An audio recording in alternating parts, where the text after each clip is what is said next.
Hello, today और topic is electronegativity या फिर जिसे अपन कहते हैं विद्युत ऋणता। ठीक है, फर्स्ट ऑफ ऑल देखते हैं विद्युत ऋणता होती क्या है। ठीक है, ये चैप्टर अपना चैप्टर नंबर 3 क्लास 11 का जो चल रहा था वो कंटिन्यू है। Classification of elements and periodicity of element. ठीक है, तो इलेक्ट्रोनेगेटिविटी या विद्युत ऋणता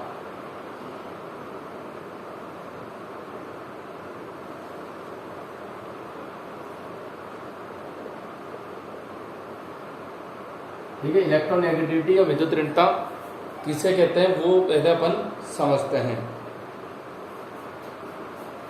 मान ली किसी सहसंयोजक यौगिक में कोवलेंट कंपाउंड में, ठीक है, कोवलेंट कंपाउंड में जैसे सहसंयोजक यौगिक क्या होते हैं, कोवलेंट कंपाउंड क्या होते हैं, मतलब ऐसे कंपाउंड जिसमें दो परमाणु क्या हो, कोवलेंट बॉन्ड से बॉन्डेड हो, सहसंयोजक बंध से क्या हो, बंधित हो। जैसे फॉर एग्जांपल HCl, ठीक है, HCl तो हाइड्रोजन और क्लोरीन के मध्य ये क्या बन रहा है, कोवलेंट बॉन्ड बन रहा है, सहसंयोजक बंध बन रहा है। और सहसंयोजक बंध किसे कहते हैं, किन्हीं दो परमाणुओं के मध्य इलेक्ट्रॉन के साझे से बना बंध क्या कहलाता है, सहसंयोजक बंध कहलाता है। Mutual sharing of electron between two atoms is called covalent bond. तो किसी भी कंपाउंड में, कौन सा कंपाउंड, कोवलेंट कंपाउंड में किन्हीं दो परमाणुओं के मध्य बने सहसंयोजक बंध के इलेक्ट्रॉन को अपनी ओर आकर्षित करने की प्रवृत्ति क्या कहलाती है, विद्युत ऋणता कहलाती है। Tendency to attract electron towards in any covalent compound between two atoms, मतलब दो एटम्स के बीच किसी एक एटम की ऐसी टेंडेंसी जो सहसंयोजक बंध के मतलब कोवलेंट बॉन्ड के इलेक्ट्रॉन को अपनी ओर अट्रैक्ट करता है, वो टेंडेंसी क्या कहलाती है, विद्युत ऋणता कहलाती है, या अपन कह सकते हैं इलेक्ट्रोनेगेटिविटी कहलाती है।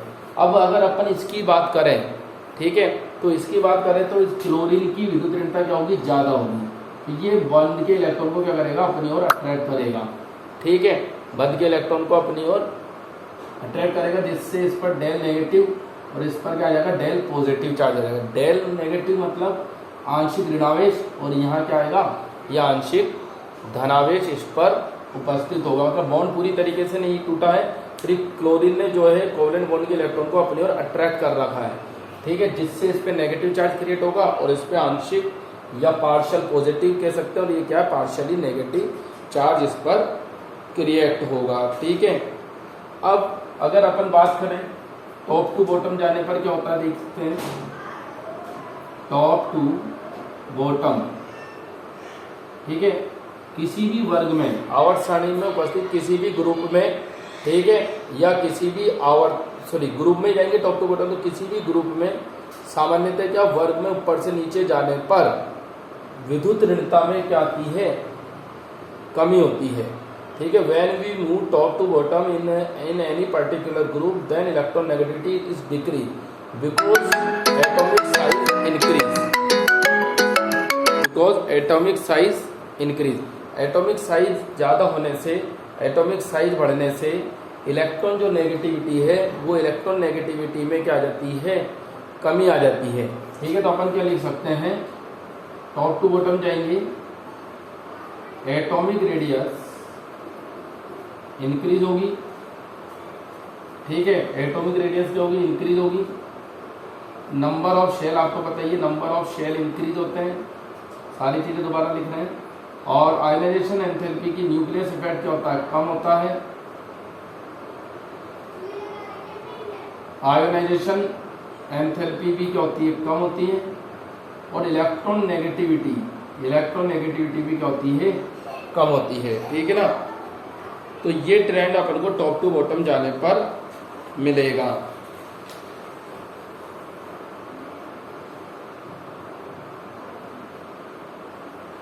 और इलेक्ट्रोनेगेटिविटी की जो इकाई है, जो अपन इसको मापेंगे, मेजरमेंट जो करेंगे, उसके लिए कई सूचक आए, कई पैमाने आए, जैसे पोलिंग पैमाना, मूल्यांकन पैमाना, जफे पैमाना, अलर्ट राजे पैमाना। ठीक है, बहुत से पैमानों का विकास हुआ, लेकिन सबसे ज्यादा उपयोगी जो है ना वो क्या है, पोलिंग पैमाना है बेटा। क्या है, पोलिंग पैमाना सबसे ज्यादा उपयोगी है। ठीक है, देखते हैं top to bottom, left to right, left to right मतलब बाएं से दाएं जाने पर क्या होगा। ठीक है, तो बाएं से दाएं जाने पर एटॉमिक रेडियाई आपको पता ही है, एटॉमिक रेडियाई क्या हो जाती है, डिक्रीज हो जाती है। ठीक है, न्यूक्लियस इफेक्ट इंक्रीज हो जाता है, आयोनाइजेशन एंथैल्पी वो भी इंक्रीज हो जाती है, इलेक्ट्रॉन नेगेटिविटी वो भी क्या होगी, इंक्रीज होगी। ठीक है, और जो सबसे ज्यादा इलेक्ट्रोनेगेटिव स्पीसीज जो है, इलेक्ट्रोनेगेटिव एलिमेंट जो है पूरी पीरियोडिक टेबल में, वो क्या है, फ्लोरीन, और वो पोलिंग पैमाने पर उसकी वैल्यू होती है 4। ठीक है, तो सबसे अधिक विद्युत ऋणी कौन सा है, फ्लोरीन है, क्योंकि इसका एटॉमिक साइज भी क्या है, कम है। तो मैंने लास्ट वीडियो में भी जैसे आपको बताया था कि इलेक्ट्रॉन लब्धि एंथैल्पी क्लोरीन की ज्यादा होती है, और विद्युत ऋणता इलेक्ट्रॉन नेगेटिविटी वो क्या होती है, फ्लोरीन की ज्यादा होती है। ठीक है, अब इससे रिलेटेड अपन क्वेश्चन भी सॉल्व करेंगे। अभी इसके बाद जो टॉपिक है, इलेक्ट्रोनेगेटिविटी के बाद जो टॉपिक है वो क्या है, संयोजकता या ऑक्सीकरण अवस्थाएं। ठीक है, तो ये कैसे फाइंड आउट करेंगे किसी भी एलिमेंट के लिए, किसी भी कंपाउंड में प्रेजेंट किसी एलिमेंट के लिए ऑक्सीडेशन स्टेट कैसे फाइंड आउट करेंगे, इसके लिए कुछ रूल्स हैं, वो रूल्स मैं आपको बताऊंगा।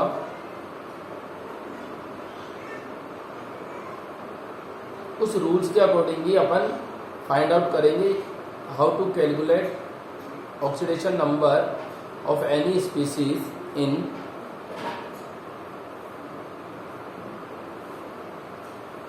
Any compound.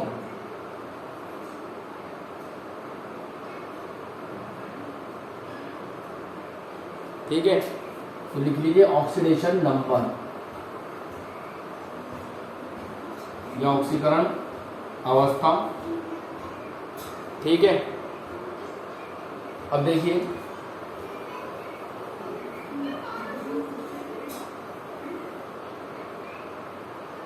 तो ये जो वर्ग हैं उनका जो होता है कॉमन ऑक्सीडेशन नंबर होता है, हर एक वर्ग का एक कॉमन ऑक्सीडेशन नंबर होता है, कॉमन ऑक्सीडेशन स्टेट होती है, वो पहले अपने को करने की जरूरत है। देखिए जैसे फर्स्ट वर्ग जो है क्षार धातु,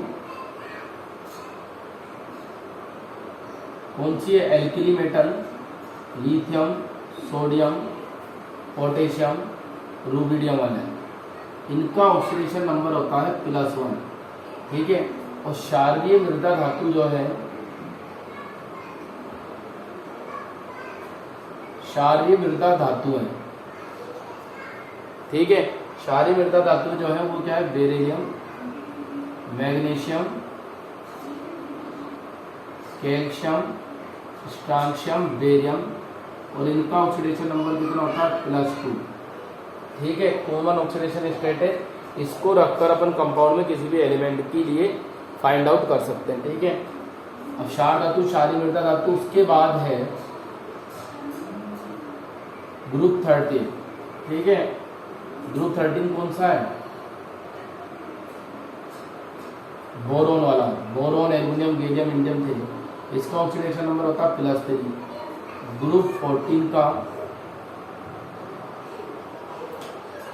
+4, ग्रुप 15 का -3, ग्रुप 16 का -2, ग्रुप 17 का -1, और ग्रुप 18 का क्या है, 0। तो ये ऑक्सीडेशन नंबर है अलग अलग ग्रुप के। ठीक है, इसके अलावा अगर अपन कुछ पर्टिकुलर एलिमेंट्स की बात करें तो जो हाइड्रोजन होता है, हाइड्रोजन का कॉमन ऑक्सीडेशन नंबर होता है +1। ठीक है ना। कॉमन ऑक्सीडेशन नंबर कितना होता है, +1। अब इसके अलावा कुछ हाइड्राइड जैसे क्षार धातु के hydride, lithium hydride, sodium hydride, potassium hydride, इसमें ऑक्सीडेशन नंबर कितना होता है, -1। और बेरिलियम हाइड्राइड, मैग्नीशियम हाइड्राइड, इसमें भी कितना होता है, -1। बाकी सब में हाइड्रोजन का ऑक्सीडेशन नंबर मानना है +1। ठीक है। सेकंड जो है ऑक्सीजन, ऑक्सीजन का जो कॉमन ऑक्सीडेशन नंबर होता है वो होता है -2। लेकिन कुछ कंपाउंड जैसे OF2 में इसका ऑक्सीडेशन नंबर हो जाता है +2, O2F2 में इसका ऑक्सीडेशन नंबर हो जाता है +1, H2O2 में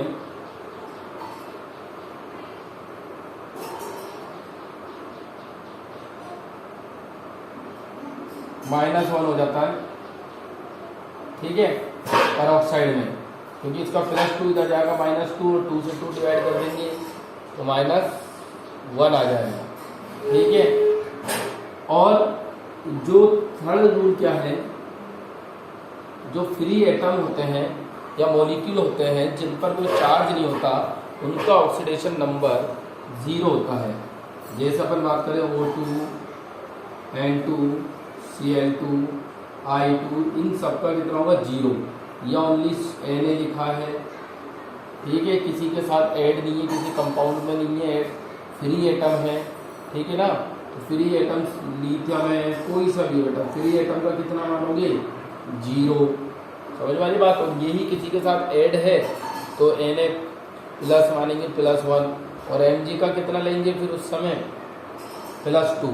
इस तरीके से अपन इसे करेंगे। फोर्थ है चार्ज, मतलब जो आवेश होता है, आयन में जो आवेश उपस्थित होता है वही उसका क्या होता है, ऑक्सीडेशन नंबर होता है।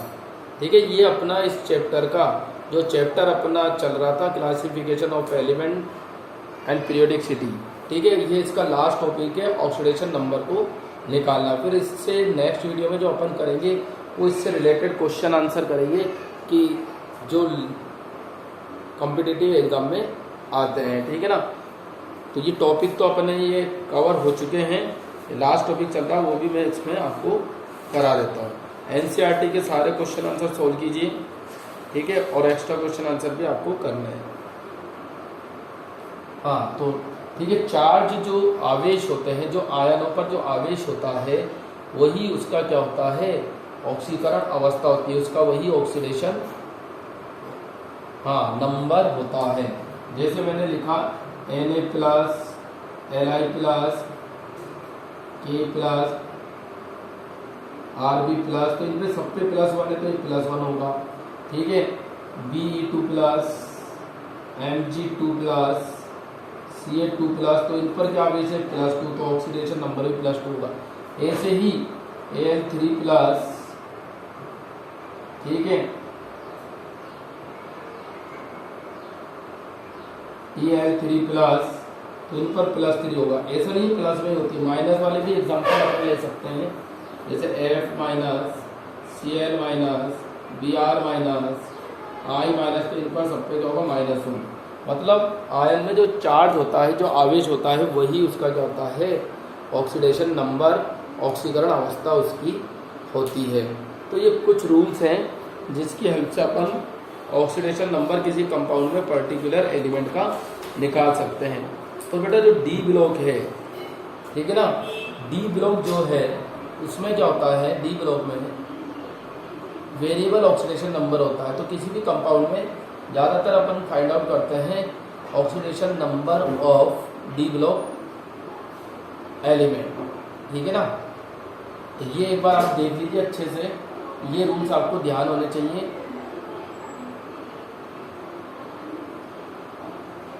तभी आप एलिमेंट्स को ऑक्सीडेशन नंबर को फाइंड आउट कर सकते हैं। ठीक है, तो एक बार इसे नोट कीजिए, फिर अपन इसके कुछ एग्जांपल सॉल्व करते हैं।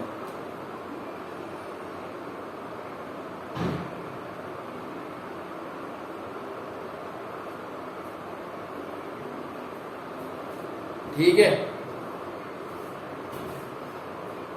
अब देखिए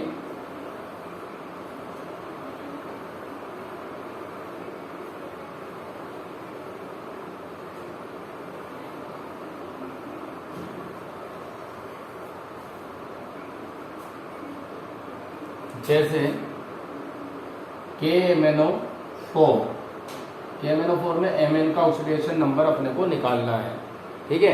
तो Mn का ऑक्सीडेशन नंबर निकालने के लिए पहले क्या करो, अपन पोटेशियम का रखो +1 प्लस H1 लो +4 और ऑक्सीजन का कितना रखना -2। कोई चार्ज है क्या इस पर? नहीं, ठीक है। तो ये क्या हो गया 0। तो x की वैल्यू फाइंड आउट करेंगे। x ये +1 ये -8 हो गया equal to 0। x -7 equal to 0। x equal to क्या आ गया 7। इस तरीके से एल्जेब्रिक कैलकुलेशन से हम क्या कर सकते हैं, वैल्यू फाइंड आउट कर सकते हैं किसकी, जो भी कंपाउंड में एलिमेंट्स की अपन को ऑक्सीडेशन नंबर निकालना है उसकी, ठीक है ना। तो KMnO4 हो गया। नेक्स्ट लेते हैं एग्जांपल K2Cr2O7। KMnO4 क्या पोटेशियम परमैंगनेट है, ठीक है ना। और Mn क्या होता है, वेरिएबल ऑक्सीडेशन स्टेट शो कर सकता है, और ये +7 तक ऑक्सीडेशन नंबर शो करता है। फर्स्ट ट्रांजिशन सीरीज का ऐसा एलिमेंट है जो हाईएस्ट ऑक्सीडेशन नंबर दिखाता है, ठीक है ना।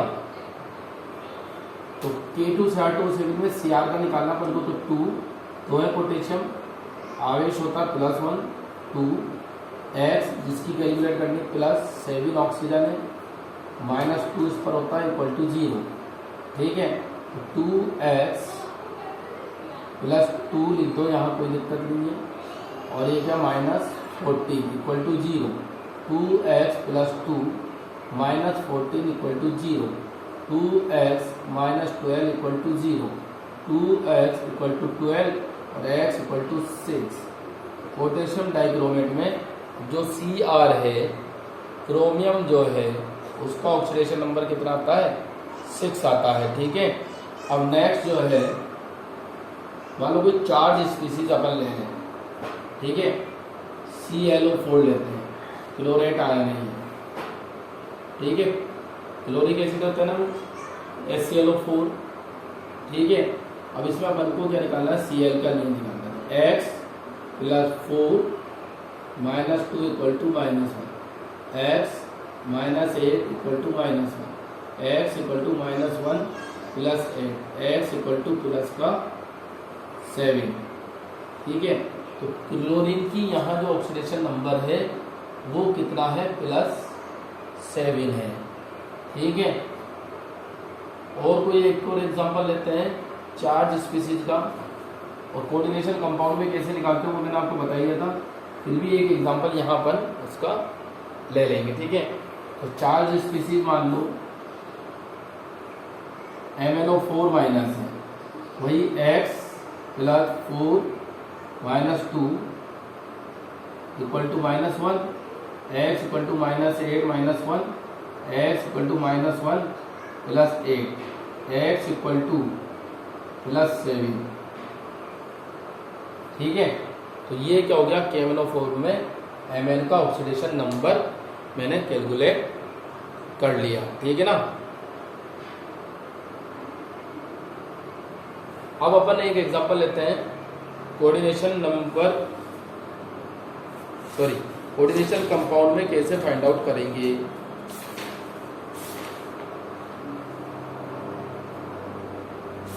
ऑक्सीडेशन नंबर को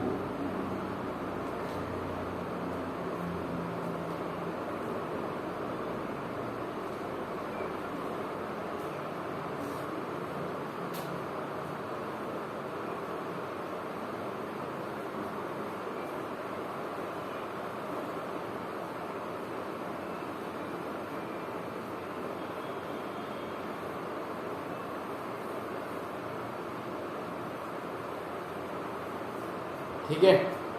कोऑर्डिनेशन कंपाउंड लेते हैं K4FeCN6, FeCN का होल 6, यहाँ जाएगा -4, x +6 -1 equal to -4, x -6 equal to -4, x equal to -4 plus 6 x equal to 2।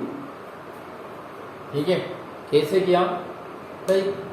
Potassium है ना, पोटेशियम पे एक पोटेशियम पे चार्ज कितना होता है? +1 होता है। ठीक है, तो 4 पोटेशियम पे चार्ज कितना हो गया? +4 हो गया। जब भी अपन कोऑर्डिनेशन जो कंपाउंड होते हैं उसमें पॉजिटिव स्पीसीज हटाते हैं, चार्ज आता है नेगेटिव, और नेगेटिव वाली स्पीसीज हटाते हैं तो चार्ज आता है पॉजिटिव, पॉजिटिव वाली स्पीसीज आ जाता है चार्ज आ गया नेगेटिव। ठीक है, तो x माना इसे +6 - 1 इक्वल टू -4, x -6 -4 चल ही रहा है, 6 को इधर लिया +6 हो गया। ठीक है, तो प्लस के 6 में से -4 हुआ तो कितना आ गया? x इक्वल टू कितना आ गया? 2। अगर अपन बात करें लिथियम एल्यूमिनियम हाइड्राइड की,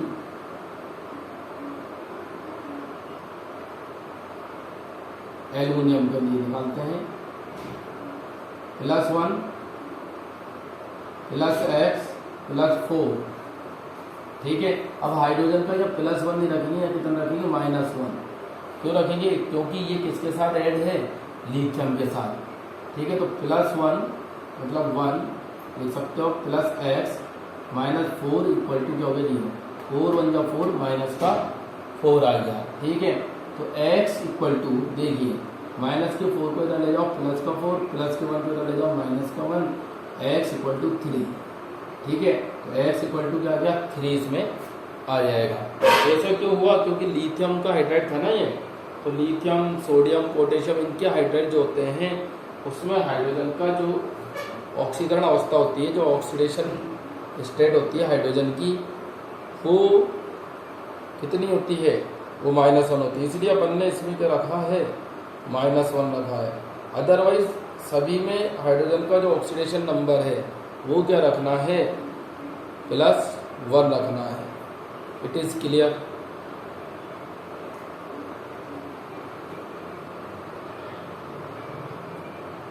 अब एक इम्पोर्टेंट एग्जांपल और लेते हैं अपन। ठीक है, उसमें थोड़ा अलग होता है, उसको फिगर से ही अपन प्रेडिक्ट कर सकते हैं कि उसका ऑक्सीडेशन नंबर क्या होता है। और ये नीट तो में आया हुआ क्वेश्चन है, जेईई नीट में 2 नंबर। देखिए CrO5, ठीक है, CrO5 chromic oxide, pentoxide, chromium pentoxide कह सकते हैं। ठीक है बेटा, अगर अपन इसकी ऐसे कैलकुलेट करते हैं H + 5 - 2 = 0, X = कितना हो जाएगा? +10। X मतलब क्रोमियम का ऑक्सीडेशन नंबर आ जाएगा 10। और ठीक है ना, तो ये क्या है? पॉसिबल नहीं है कि 10 किसी एलिमेंट का ऑक्सीडेशन नंबर ट्रांजिशन सीरीज में या इतना होता ही नहीं है। ठीक है ना, क्रोमियम का मैक्सिमम होता है कितना? +6। तो इसका मतलब ये ऑक्सीडेशन नंबर जो अपन ने कैलकुलेट किया है ये क्या है? गलत है। ठीक है, अब अपन इसका फिगर बना के देखते हैं, इसका रियल में ऑक्सीडेशन नंबर होगा Cr। तो फिगर इस तरीके से होता है कुछ इसका, O ये ऑक्सीजन, ये ऑक्सीजन, ये ऑक्सीजन और ये ऑक्सीजन। ठीक है, ये कुछ फिगर ऐसा होता है इसका, लाइक बटरफ्लाई। तो बटरफ्लाई लाइक स्ट्रक्चर होता है, और इस स्ट्रक्चर की बुनियाद में इस स्ट्रक्चर को देखकर अपन क्रोमियम का ऑक्सीडेशन नंबर कैलकुलेट कर सकते हैं। ठीक है, तो कैसे कैलकुलेट करेंगे देखिए ध्यान से। Cr ये ऑक्सीजन का -2 होता है, इसके लिए कितना आ जाएगा? +2। डबल बॉन्ड बन रहा है ना, और ये सिंगल बॉन्डेड है तो -1, इधर इसके लिए -1 होगा, इधर होगा +1। ठीक है, ये -2 होगा, इधर इसके लिए क्या होगा? -1 होगा, तो ये क्या होगा? +1 हो जाएगा इसके लिए। इधर ये -1 तो इधर भी क्या हो जाएगा? +1। ये इधर भी क्या होगा? -1 तो इधर भी क्या होगा? +1। ठीक है ना भाई, एक सिंगल बॉन्ड से इधर जुड़ रहा है तो -1 इधर आ जाएगा, तो ये -2 हो जाएगा। इसे लिख सकता हूँ -1 -1। लेकिन अभी अपने को क्रोमियम का ऑक्सीडेशन नंबर इसमें कैलकुलेट करना था। अगर ये फिगर आपको आता है तो आप CrO5 का ऑक्सीडेशन नंबर जो क्रोमियम का है उसे फाइंड आउट कर सकते हैं। ठीक है ना, तो अपन देखते हैं कैसे फाइंड आउट अपन करेंगे। ठीक है, तो देखिए Cr देखो सारा कैलकुलेट कर लिया अपन ने, +2 +1 +3 +4 +5 +6, मतलब ऑक्सीडेशन नंबर कितना आ जाएगा इसका, +6 ऑक्सीडेशन नंबर आ जाएगा। तो क्रोमियम ऑक्साइड में, पेंटा ऑक्साइड में जो क्रोमियम का ऑक्सीकरण अंक कितना आता है, +6। ठीक है, तो इस तरीके से कई केस में क्या करना है अपने को, फाइंड आउट करना है by the help of structure of given compound. तो गिवन कंपाउंड की मदद से अपने को इसका ऑक्सीडेशन नंबर फाइंड आउट करना। तो अपने इस चैप्टर में टॉपिक ऑलमोस्ट कंप्लीट हो चुके हैं और अपन फिर इसके क्वेश्चन आंसर को नेक्स्ट वीडियो में कंटिन्यू करने की कोशिश करेंगे। ठीक है ना, तो ये मैं समझता हूँ आपको ऑक्सीडेशन नंबर निकालना, ऑक्सीडेशन नंबर कैलकुलेट करना आ गया होगा। ठीक है, तो नेक्स्ट वीडियो में अपन इसके आगे कंटिन्यू रखते हैं। Thank you very much.